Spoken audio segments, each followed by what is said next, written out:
Hi, and welcome to Season 2 of Big Sound Small Town, the podcast that spotlights the talented and diverse musicians in small towns and communities. This season we're branching out to include the community of people who make it possible for musicians to be able to perform their music, the producers, the recording engineers, the venue owners, and many others, and as always, the small town musicians. Remember, small town doesn't mean small talent. Hear their stories.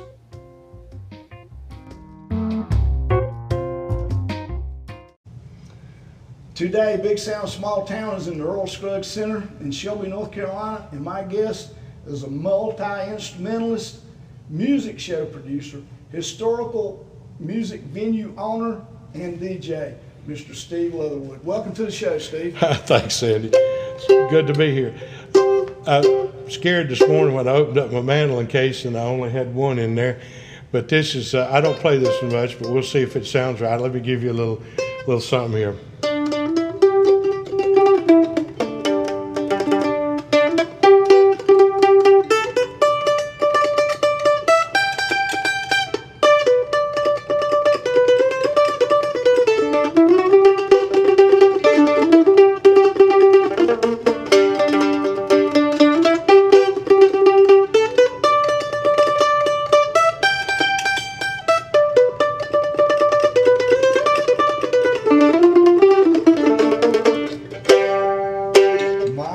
Early in the morning. That's mighty fine for early in the morning. Yeah, it is kind of early in the morning. Yeah. I don't get to play this one too often much. It's got that radius fingerboard on it, and it plays just a little different to my old Washburn F-hole flat top kind of arch top thing. Musicians get used to what they play on a regular basis. So. Well, you do. Yeah, that one's a little bit interesting, but it works. It plugs in, so I carry it around with me, but. Yeah, that was kind of strange. Open up my case and see an empty hole. Yeah, I saw an empty hole, man. It was good to be with you, though, and we've been trying to get together, and I appreciate what you're doing. Well, thank you.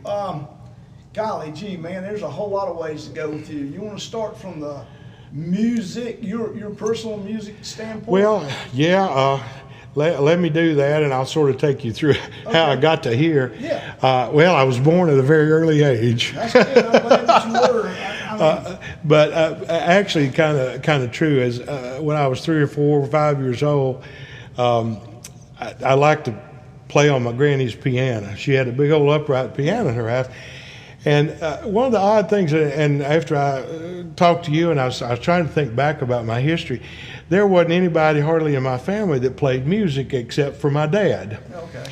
And but when I was 6 years old, my dad had a heart operation, and it was not successful, and he died when I was 6, and I was heading into first grade. But after that, really, there was nobody in my family that played music, which was kind of odd, you know. Yeah. A lot of times people have a banjo.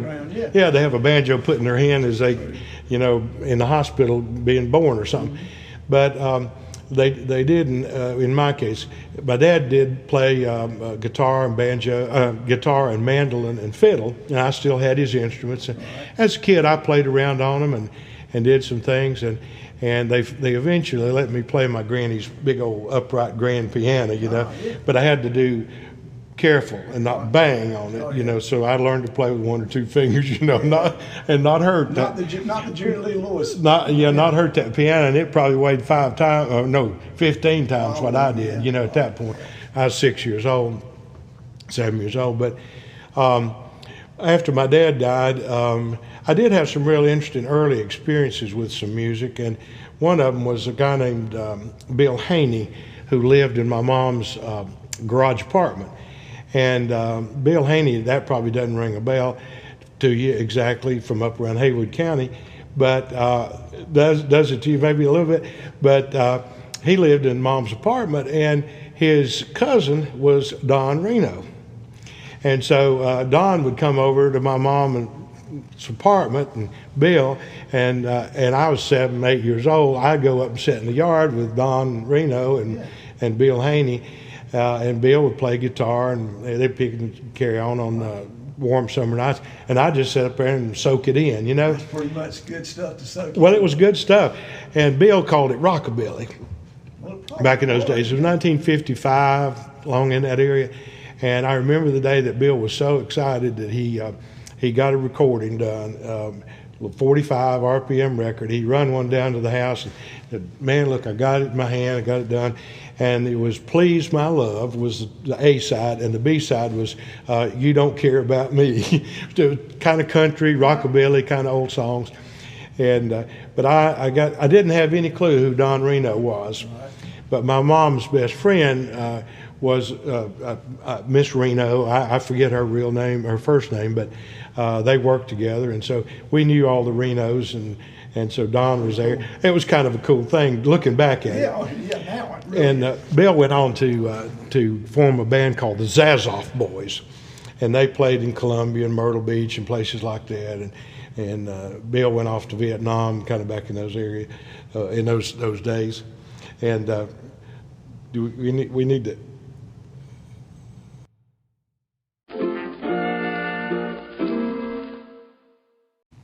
Well, I'm back here with Steve Leatherwood. We just had a visit from Mary Beth Martin, who is the executive director of the Earl Scruggs Center. She dropped in to meet Steve, and we enjoyed the conversation with her. And we're picking it right back up. Yeah, good to meet with her, and I like good interruptions. That was a good interruption. That was a good one. Yes, so not a problem for me, but I think we were sort of talking about Bill Haney and Don Reno, and that I kind of grew up around them. I didn't know who they were, but I was up there in Haywood County, and gosh, you know, Hump Hammer and the band, my banjo man. Well, name just went out of my brain, but he was up in Maggie Valley there. Randall Hill. Randall Hill was around, but That's not who I was going. yeah, I'll think of it there in just a minute. But there was some music around, but I was so little and so young, I didn't get involved in it too much. But I like to listen to it, and Bill came down with that recording, and I was all tickled about that. Ultimately, he came out with a recording with the Zazoff Boys, which I have a copy of. It's on vinyl. But as I told you to start out with, Raymond Fairchild is who's thinking about. Raymond Fairchild picking banjo up in the Maggie Valley. So I was right there at Maggie Valley and Clyde and everything. But I was telling you earlier about picking on my Granny's piano, and they didn't want me to mess it up or hurt that big old thing, you know, like I was going to. And so they told me to kind of be careful with it. But eventually my mom said, well, you know, it looks like you got music in you or something somewhere, because I was playing the piano and everything when I was 5 or 6 years old. And 7. When I was in third grade, I guess I was probably about 7 or 8 years old at that point, signed me up for piano lessons. And that was back in the days when, in the later 50s there, school was not such a complicated thing as it is now. Yeah. And so we had a lady, a private individual who came from town to the school. And she had a little office back in the stage, had a piano back there, and she would give private music lessons, piano lessons, to anybody that wanted to hire her, contract with her, or whatever you want to call it, to teach them to play music. And so they'd let us out of class for 30 minutes. That's a pretty good deal. You know, and so there's a bunch of my friends and I would take 30-minute piano lessons, and whatever time of the day you'd go, and then you'd make up your work or whatever, or they'd just let it go or something. But I learned to play from Miss Bonner was her name, and she taught me piano and chords and all that kind of stuff. Kind of enjoyed doing that for up till about the 7th grade. And I started, my mom got me an accordion, and I was playing the organ at the church and playing piano. The unfortunate thing about taking piano lessons is that when it gets around and the piano player's not at church, then they say, "Hey, Leatherwood, he's taking piano lessons, get him." You know, and in those days it was shape notes and 5 flats and all that good stuff. That's really cool stuff. Really, it was really cool music. Yeah. But I would kind of hold off to go into Sunday school just in case the piano person wasn't there, because I'd get jumped on to play 5 notes and 5 flats and all of them shaped notes and things without any practice. And but it was fun. I enjoyed doing it and played a lot at home after I come in from school and played the piano and do my stuff.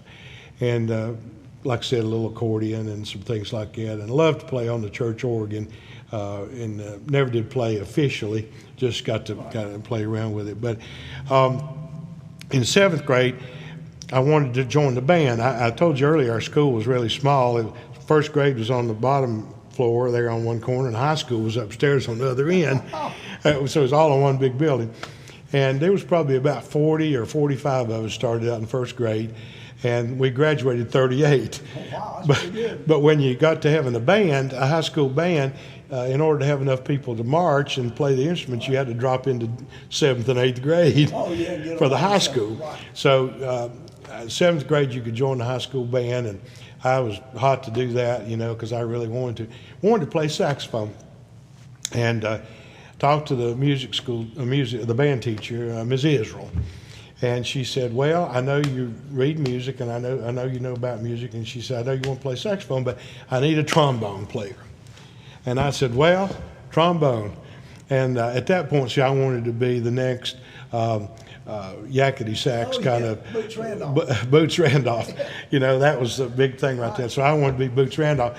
But she said, "Well, if you come out to my house on a couple of days a week during the summer, I'll teach you how to play the trombone, and you can start in the fall at the high school band." So there's 1 trombone, 1 baritone, and 1 sousaphone. We had a little bass, basically. But there's only about 35 or 40 people in the band, So I played in the band, the high school band, from 7th grade on up through the 12th grade. And so did my girlfriend, Dottie, that I eventually married. She played. Did you play trombone the whole time? Yeah, played trombone the whole time. And for 7th, 8th, 9th, 10th, 11th, 12th, on up through there. 6 years, I guess. And got so that I really liked the bass clef. It was kind of good.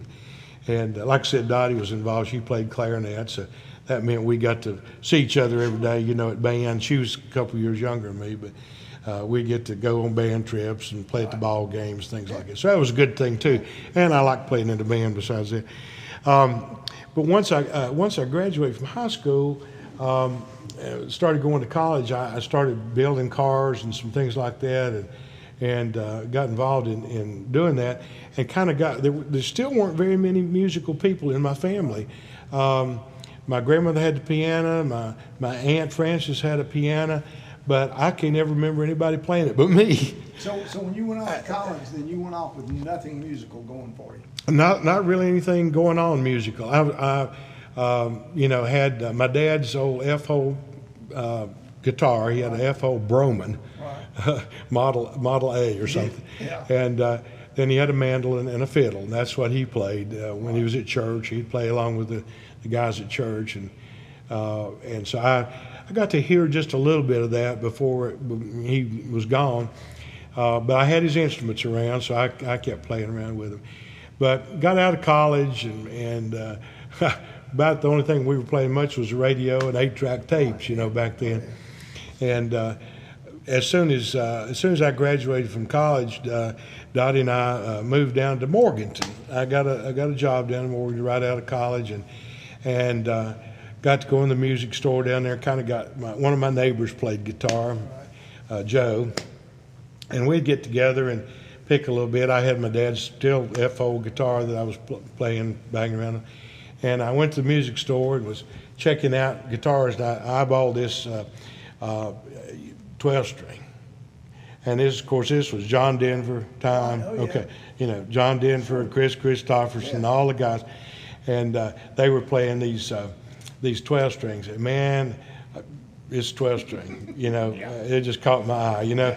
And I wanted to sound like. Now I wanted to be John Denver. I was ready to be John Denver, and so I kept going back to visit this thing. And one day it was gone. I thought, oh boy, somebody bought my guitar. Well, as it turns out, Dottie had laid it away. Oh, that's She found out about it. I liked it, and she'd laid it away for me. And I got it for Christmas that year as a Christmas present, and probably about one of the best things that ever happened to me. It's my first real guitar, you know, and it was You just still have it? yes, still have it. It's an Aria, Aria 12-string, and it's an awesome guitar. I've never really loosened the strings on it, and it's straight as an arrow. It's just it's an awesome instrument. I played it some this week, and she came in and said, "I thought I heard that 12-string again." And I was playing on it a little bit this week, and got it out of the case, and I hadn't had it out of the case in a year or 2 years, something. Still in tune, and I hadn't detuned it, which I should have done. I apologize, but it was just, just fine. 12 strings pulling on that neck. Of course, it's got a truss rod, but I-beam truss rod, 12 string pull. But anyway, I enjoyed getting back into playing it. But eventually, I learned some chords on the guitar from my neighbor, and never did really take any lessons or anything. I just kind of picked around with it and played. And then in about 1974, we moved to Shelby. And then that's where I started really running into people like Vernon Berry. Yeah. He was a neighbor right down the street, and Dr. Bobby Jones, and just a number of folks.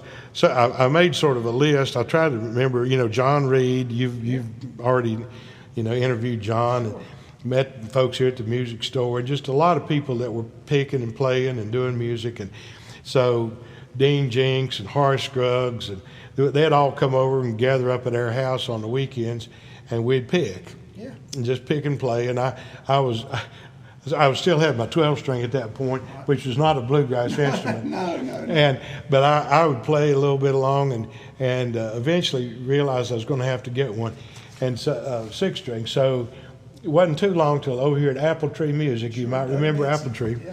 Apple Tree Music. I ended up buying a inexpensive sort of little Dayon, D-A-I-O-N, I guess, Dayon guitar. But it was a great sounding little 6-string guitar. And so now I was kind of in where I could really play bluegrass, 6-string. And it never was really in too many, serious bands. We had a couple groups that got together a lot and played around.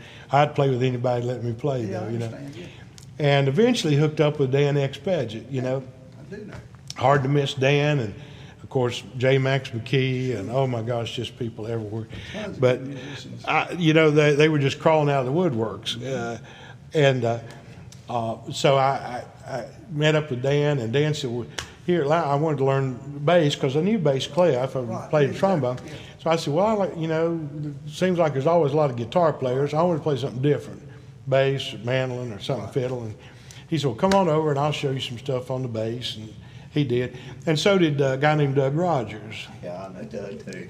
Who played with Acoustic Syndicate at that point. Doug taught me a couple little tricks on chord, especially bluegrass bass playing. And I appreciate that from Doug. He kind of got me started. I don't know whether he even knew that or not, but he was a big help. And so was Dan. And then Dan showed me a little bit on the fiddle and the mandolin and some things like that, and kind of grew along with that. Dan can do anything. He can do anything, and he's always been my go-to man. And I ended up playing some with Dan here and there. Up at Pea Ridge now, where the big horse thing is, we used to go to Pea Ridge up there when there wasn't anything except clear land. And Pea Ridge Community Center, we'd go in there and play, and Dan was playing the lap steel at that. I mean, not lap, but pedal steel. At that point, and he had kind of a country band, and I was up there one night playing a little mandolin, and they wanted to hear, they wanted to dance, a little two-step, and the song they wanted to hear was, "If you're going to play in Texas, you got to have a fiddle and a band." Well, I had my fiddle with me, so luckily that's one song I could play with a fiddle. Sometimes you play it, sometimes it plays you. But we must have played that song for 15 minutes while they did the two-step. I was war slam out, but it's not a real hard song to play. No, I used to play it. Not a real hard song to play. But they just were tickled to death, and everybody was happy and having a great time.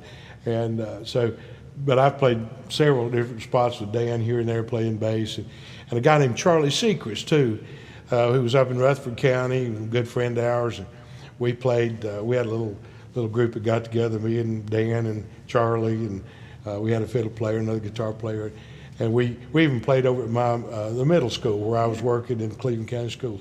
So, kind of things went along in there, and gradually, Dr. Bobby and some other folks got to kind of got up in my ear. My son had opened up a comic book shop.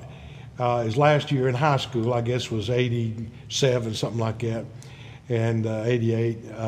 He had opened up a little comic book shop over here on Lafayette Street, and it kind of outgrew its space in about 6 months. And he said, we're going to have more room. And the Hudson store for men was available, was being sold.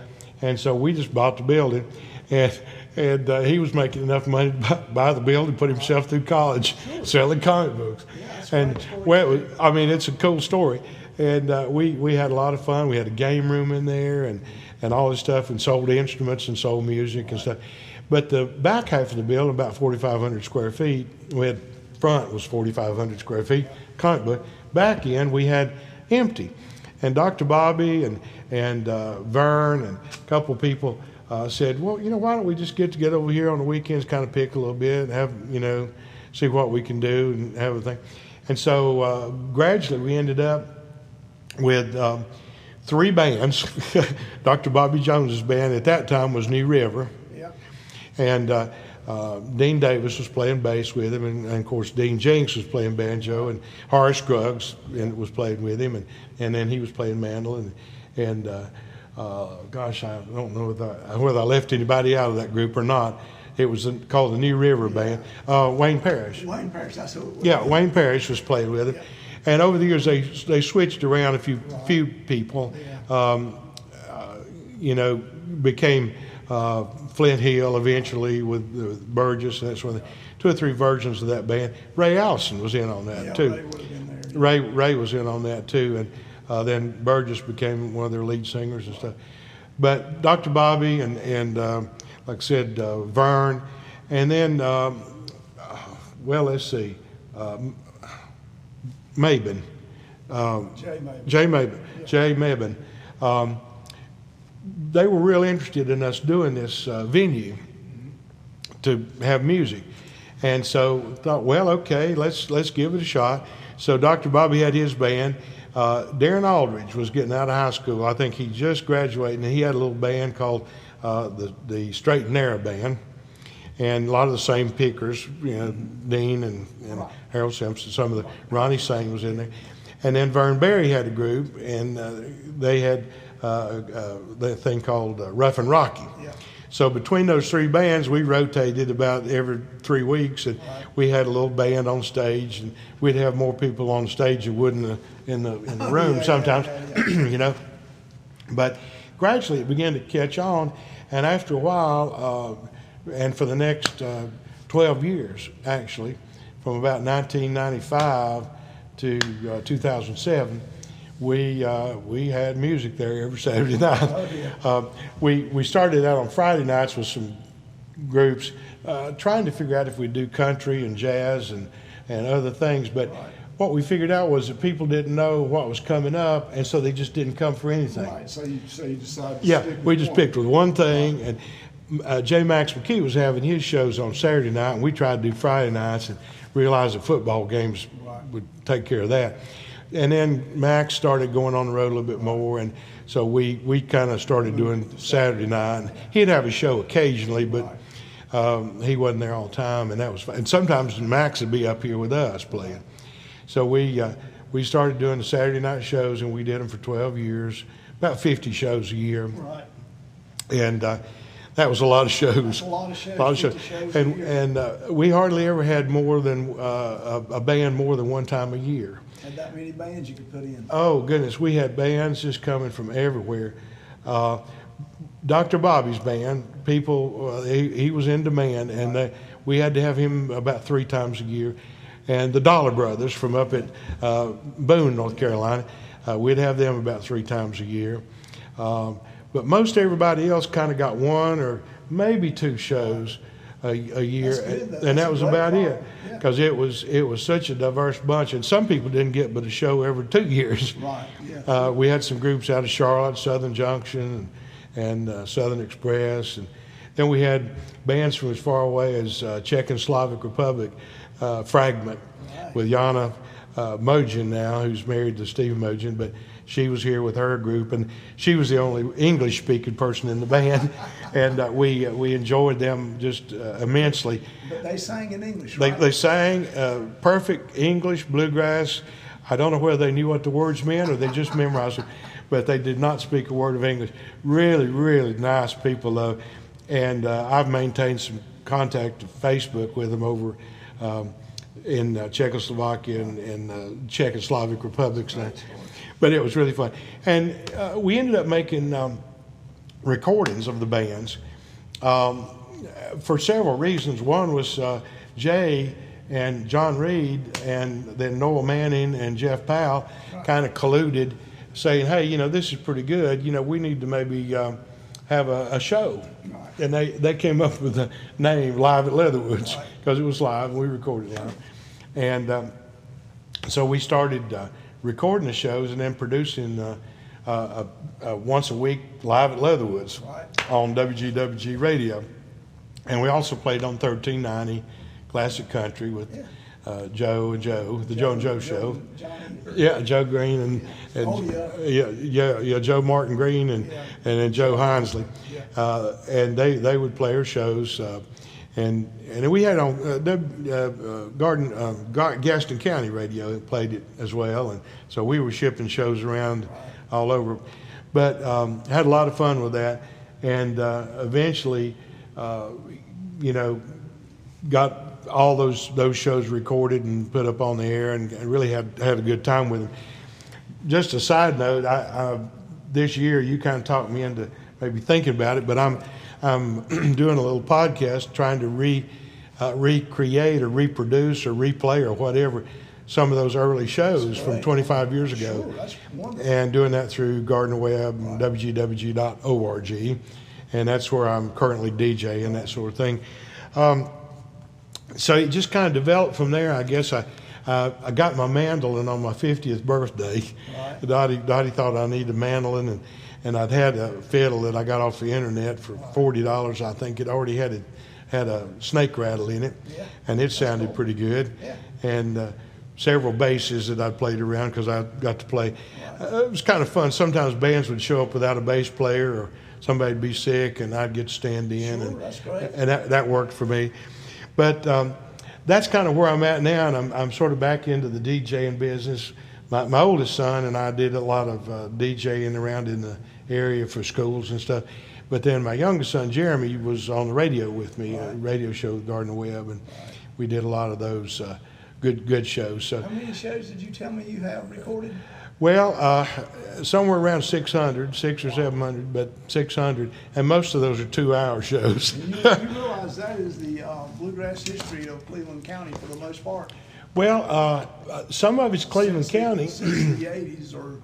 Yeah, some of it's Cleveland County, but a lot of it, I mean, we had bands coming in from Florida and South Carolina and Tennessee and Oklahoma and Texas and Virginia, and I mean, we've just got an incredible amount of bands coming through, and we did track by track on some of them and let them do their CDs on. So we had some great times with them.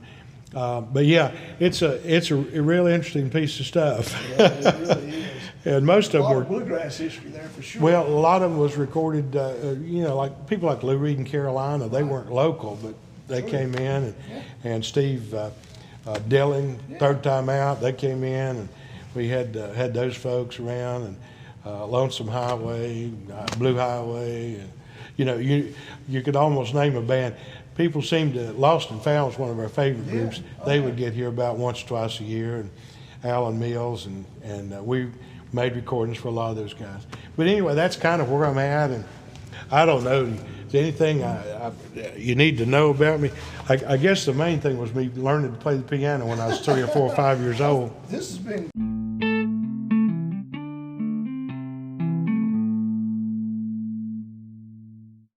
Steve, this is an incredible story. I mean, I think we could probably talk all day with the number of people who have come through musically that you've been involved with, and it was a wonderful venue that you had here for. How many years did you run that? Jeff opened the comic book shop in '88, and we started playing music there in, I guess, '95. Acoustic Syndicate was one of our early bands. Right. They came over, and they were still playing a lot of real straight-up bluegrass.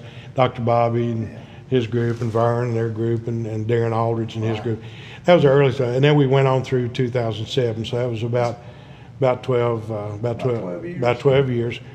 It was the best hidden secret in Uptown Shelby.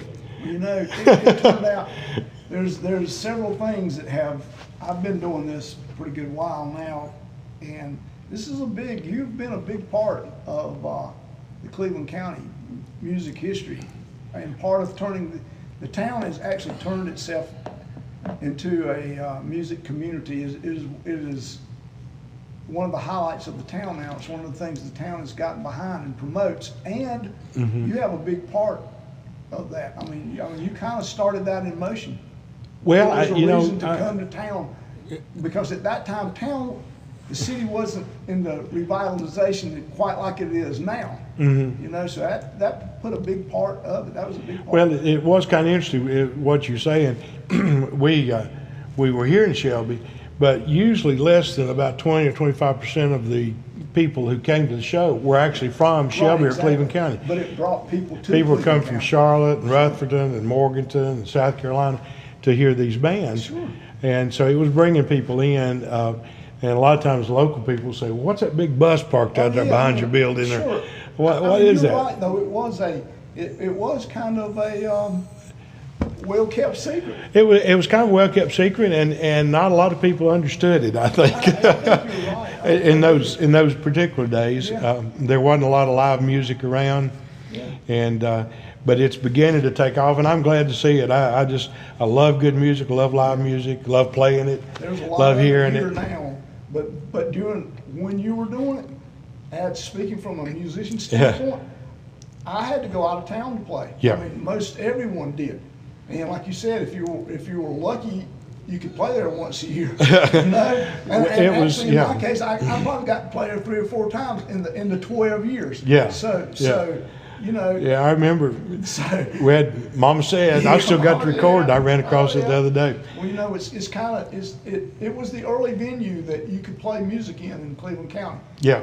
Outside of that, you were pushed either way on the outer ends of the county to have to go to, say, La Ponderosa or Ragged Cedar Park. But in town, there was no place to play. Yeah, it was only spotted, and we had a lot of bands that said, "Hey, you know, we don't care whether you pay us or not. We just like to come back to play because the sound was so good." Sound is good. And not sure why that was actually, but some combination of 2-foot brick walls and sculptured tin ceilings and a solid oak floor made it sound good. I don't know. I will tell you that those walls are probably full of some of the best music around. I'd have to admit we had James Randolph was there, fiddle player. I mean, we just had tons of people who. Curtis Birch from Newgrass Revival was there. Larry Keel, Jenny Keel, and Billy Constable, and all those folks. I mean, which is modern bluegrass history too. Yeah, and Michael Jonathan from Old Time Radio. Right, that's cool. I mean, if we went, it would take us 30 minutes to go through and just name the bands and the people. Didn't you say how many bands when you started naming? Didn't you say? We ran out at about 1,200. I think we eventually named, because a lot of them were one-timers. Right. So in 12 years, you got one show. Yeah. Oh yeah. I agree. But that's just huge. Though. Yeah, we had some great gospel groups. The Hatley family out of Charlotte. There's some awesome music. And so we just we loved it. We met a lot of good people. Lost a lot of money. It's the music business. Like starved to death. Good thing we had real jobs. Real jobs. The only way you pay the bill. But some of the bands just seemed to be happy to come and play, and it was really interesting to see that happen. because sometimes they'd get about enough for gas money. Sure. It's about all we got. And, you know, it was just a real interesting dynamic. But we had a lot of fun. It's been fun talking with you about it. I love thinking about it. And sometime could it happen again? What's that? Talking again? No. Well. That. Talk. You're welcome to come talk anytime. Well, yeah. Sometime maybe we can talk. I don't know. We started to go again at it up in our store in in Falston, but Darren played there a little bit. Dr. Bobby played there, and the neighbors from up in Morganton played, and we had several groups play there, but never could quite, you know, get a regular group. This time like that, I guess. I mean, it was a great run. Yeah, it was a great run. It was a great time to do it. It was right around the "Oh Brother, Where Art Thou" move, Yeah. so that gave us a lot of impetus, I think, to go with it, and people were looking for that music. Yeah, they were. And so now you can download it off the internet, I guess. Well, that's great that you can. But no, I don't think we would do it again. But I'd love to, in a way. Yeah. Well, it's also we've there's no kind way to say it, but we've gotten a lot older during this time, which does make it. That takes a lot of energy to do a show like that. It was a big effort. It took all day Saturday, you know, to get ready for it, and then on into the wee hours of Sunday morning, cleaning up and straightening up and sweeping up all the popcorn and spilled drinks and coffee and stuff. Oh, yeah. We never, you know, one of the things that I think the bands did like was we never served alcohol. Right, you did. We had coffee and soft drinks and hot popcorn and candy bars. But a lot of them said, you know, we don't like playing at bars so much. We love coming here. People come here to hear our music. Well, it was a listening room. I mean, It was a listening room. It was set up as a listening room. It was one of the earliest and maybe the only real listening room that has ever been here. Yeah. And few places. I mean, a listening room where people come and actually listen to what's being played. Yeah. Those are few and far between in America. Yeah. So, I mean, that was one Yeah, of we the had a great couple big parts. old couches around the Sure back, we did, and yeah. we had some comfortable areas, and we had rows of seats. But the people came there to hear the music. did. They didn't come to eat. No. They didn't come to drink. They didn't come to hang out, and they came to listen to music. which is a beautiful thing. It really was, and the bands appreciated Yeah, that. the bands I really mean, appreciate aside from having a cup of coffee or a soft drink and some popcorn, that was it, Yeah. pretty much. And bands, and musicians particularly like the fact that there's two things they like. Either people come and dance to their music, Yeah. depending on the venue, or come and listen. After that, I mean, you can get them to do almost anything to have either of those. Yeah. Now, you go other places and you know no one's listening, it's all about the money. Yeah, it's just not much fun. I No. played in bands where, you know, people were eating and doing things, and you were just sort of background music, and, you know, it's just not much fun. When people are there and into it, that's the best part of it. It was interesting too. One of the bands, we were doing a recording for them, and they thought they didn't like the way they did it with the crowd there. So they said, after the crowd leaves, we want to redo it. They replayed the song 3 times and re-looked at it, and we decided to go with a live recording because it sounded better in front of the live audience than it did without. And I think that's the way it was. People were just there, they were listening, tuned in, hollering out songs they wanted to hear. Yeah, that's great. And it was amazing. It was a really fun thing to be part of, and it just sort of happened. Well, Fell out of the air. I'll tell you what, you've been one of the most entertaining guests I've had. Well, thank you.